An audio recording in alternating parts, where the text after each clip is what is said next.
So, welcome back to Coffee with Sandy. This is a fortnightly series where I talk about things that sometimes we forget to talk about on a boat. So, today is a specific topic that I've been having a couple of questions sent my way, and that's really how that we cope living on a boat 24 hours, 7 days a week.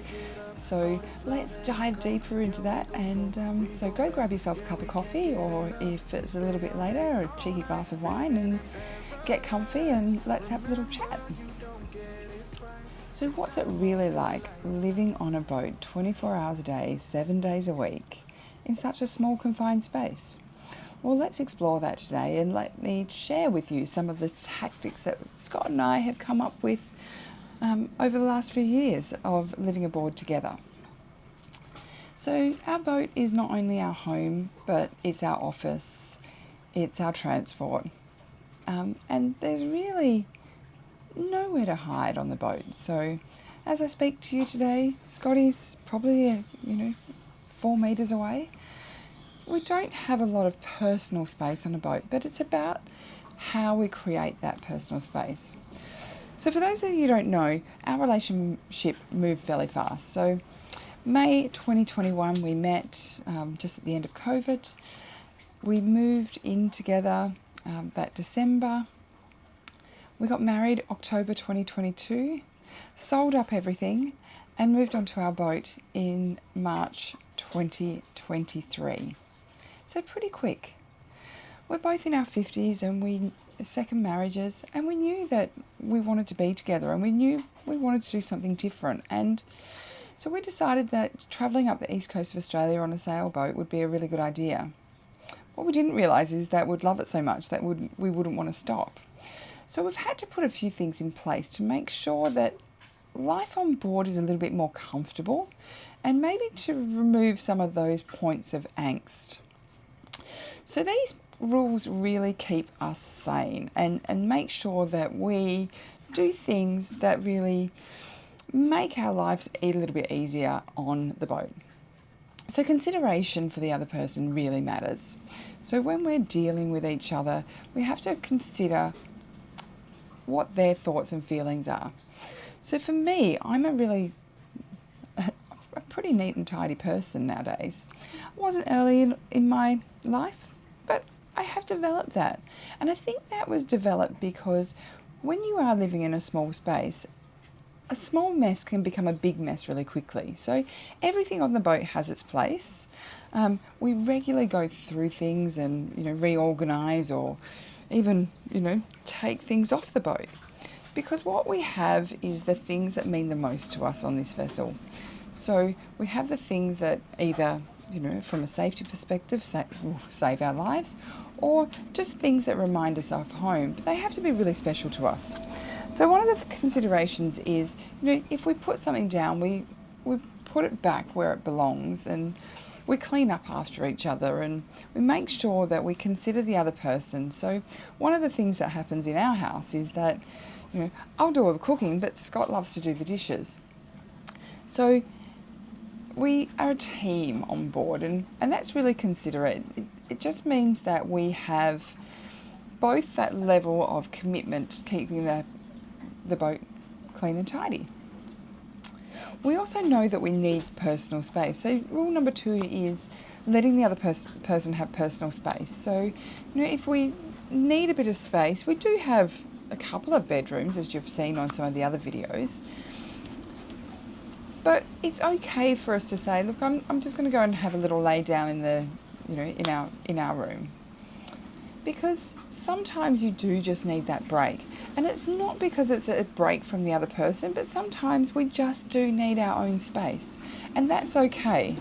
I mean, there's been a couple of times that one of us has said, I'm getting on the dinghy and I just need to go to shore, or I just need some time out. And I think that self-regulation is really important. Self-awareness, understanding your own emotions and understanding the other person's emotions is really important. The next thing is being together 24 hours, 7 days a week. That time isn't time spent on connecting. So we can be out sailing all day, we can, drop anchor, we can do all the things that we do as a matter of course. We also work in the same business, so we have multiple conversations every day around the business. But sometimes at the end of the day, we think we haven't really connected as a couple. And that's really important. What you don't want to do is to get into the mechanics of a relationship. And I'm thinking back to my first marriage, it was very mechanical. And we do slip into that everyday life. So one of the things for us is that we make time together. So whether it be a date night or whether it just be we, go out the front on, at sunset and watch the sunset together, and we might just have a glass of water. We don't have to have alcohol, and we're trying to be a bit better at the moment of how much alcohol we're consuming. So we might just take a bubbly water out the front and sit there and just connect as a couple and talk through our day and talk through our frustrations and really have those open conversations that actually bring us closer. And I think that's what we forget sometimes when we are living in such close proximity. We don't have the luxury of going off to work and then 8 hours later coming home. We have to make that time, that separation between the mechanical things that we do, from sailing the boat or in our case, even working, to what that couple time look like. How do we connect, and how do we emotionally connect, and how do we have that avenue to make sure the romance is still alive? That's really important for us, and something that particularly Scott is really good at ensuring that we do make that time. If he feels that we're being a little bit disconnected, he'll let me know. And we work on that together. So it's a real joint partnership, and I think that's the key. One person can't be making all the effort. It has to be a partnership. Now, it's not all roses and chocolates on board. We do argue, we do fight, and absolutely there's a few swear words cursed around occasionally when we're really frustrated. But we do have our moods and we do have our emotions, and it's really recognising, when the other person's not 100%, then how do we help bring them back to their normal self? Or how do we even, help them understand and process that mood and what they're going through? Sometimes it just takes giving them a bit of time and a little bit more space, or acknowledging, look, you're having a bad day today, how about we pick this up tomorrow? Or, just that acknowledgement sometimes helps, because we do all have mood swings, and I'm going through menopause, so my mood swings can be really high and really low, and it's a hard challenge to be on a boat during this time of your life. But things are changing constantly in a woman's body around this time. But if we have that compassion for each other, and men equally go through their own challenges and their own, mental health issues. So I'm not just singling out women here, but I think we all need to understand that we do have challenges in life, and we all take things a little bit differently. So making time for each other and making sure that we check in and say, if you're having a bad day, that's okay. Just let me know so I can be a little bit softer today, or I can help out a little bit more.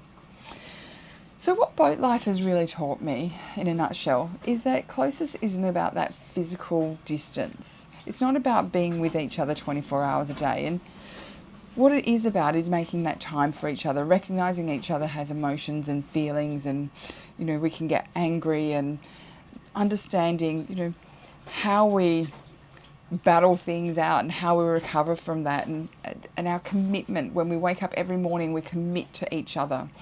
Every single morning I roll over, and whoever's first, I might say, or I always say, good morning, my gorgeous husband, and Scotty says, good morning, my gorgeous wife, and that just sets us off on a really great day. And we even do that when we're angry. So the days that we haven't said it haven't been the best days. So we try and make that commitment to each other every single day to remind ourselves how much we enjoy the company of the other person, and that it's our commitment to making sure that our relationship is strong. And I think that's something that a lot of couples don't do. A lot of couples don't prioritise themselves. And I know there will be some of you out there that have kids and, other priorities in life, but I really implore you to think about the life that you're making with your partner and making sure that you check in with them. So the rules are really simple on our boat. We treat our boat like home. It's not just a boat, but it is our home, it is our workspace, so we keep it neat, tidy, clean. We have consideration for each other, and most importantly, we make time for each other from a romantic point of view to really connect as a couple. So I hope that I've given you a little bit of inspiration today. I look forward to seeing you again in a fortnight's time. If you want me to discuss a topic, if you're curious about something from a female's perspective on a boat, please drop me a comment below and I will absolutely be happy to speak about it. I am an open book, so I'll give you my opinion based on my experience. Could be different for everybody, but sometimes it's nice to look into somebody else's life and get that little glimpse. So please like and subscribe to our Sailing Sea Mood channel. Coffee with Sandy every fortnight. So I will see you again in 2 weeks' time. Bye now. Thanks for watching.